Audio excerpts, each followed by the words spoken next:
Kaya mga ka-idol, hindi tayo ng ulam ngayon. Mga ka-idol, problema ang ulam ng mga aso. Di ko alam kung ano may ulam nila. Maalala napain na ng ulam namin. Nagluluto ako ngayon.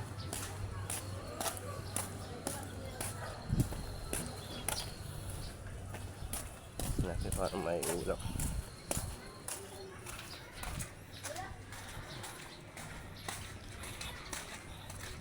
Kaya sa palengke,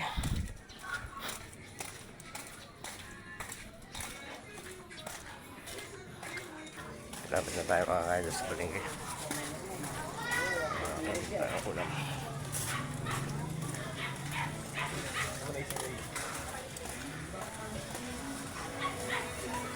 Mahal ang mga bilhin mga ka-idol.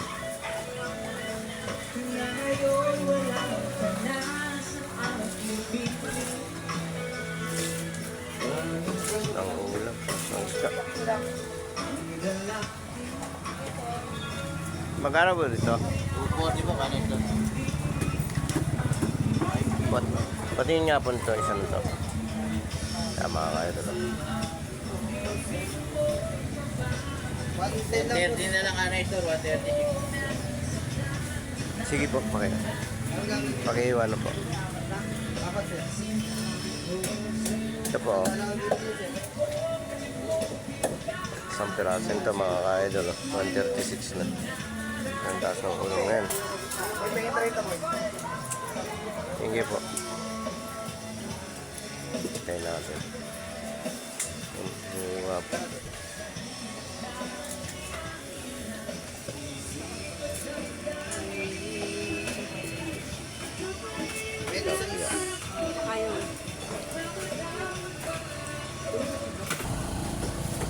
Mahal ng ulam.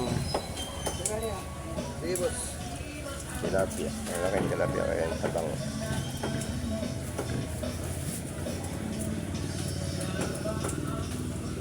Tapos yun.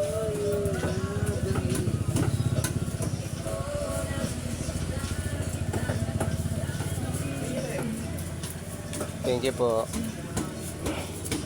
Bili naman tayo ngayon ng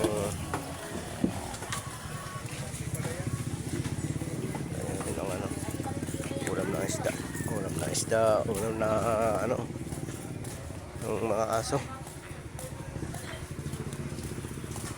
Paano?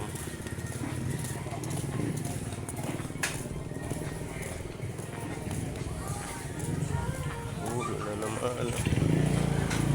Ang mapapalaban naman sa ulo. Ano pa rin.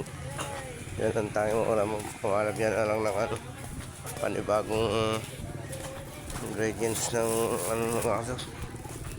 Wala na eh. Walang tao. Wala suki.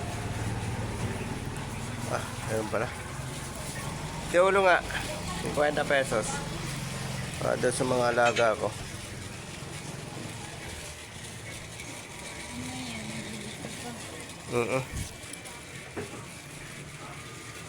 Ayan ang tindera, maganda.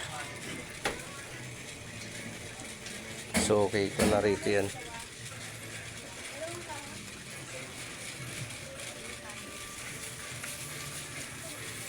Isang kilo na yan. Luluto na naman sa mga aso mga ka-idol.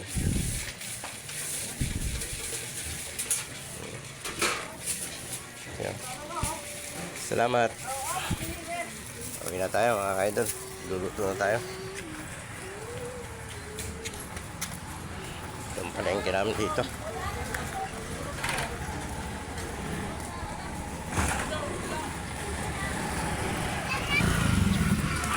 Lakad pa tayo mga ka-idol.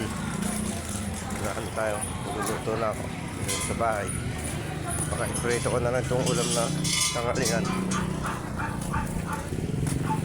Itong ulam ng aso. Baka patuyuin ko na lang ito. Lubo ko patuyo.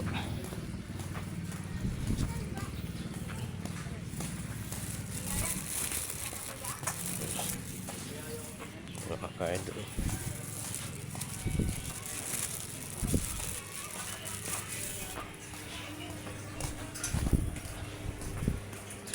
Ayaw pa ng lalakarin mga ka-idol. Bye-bye.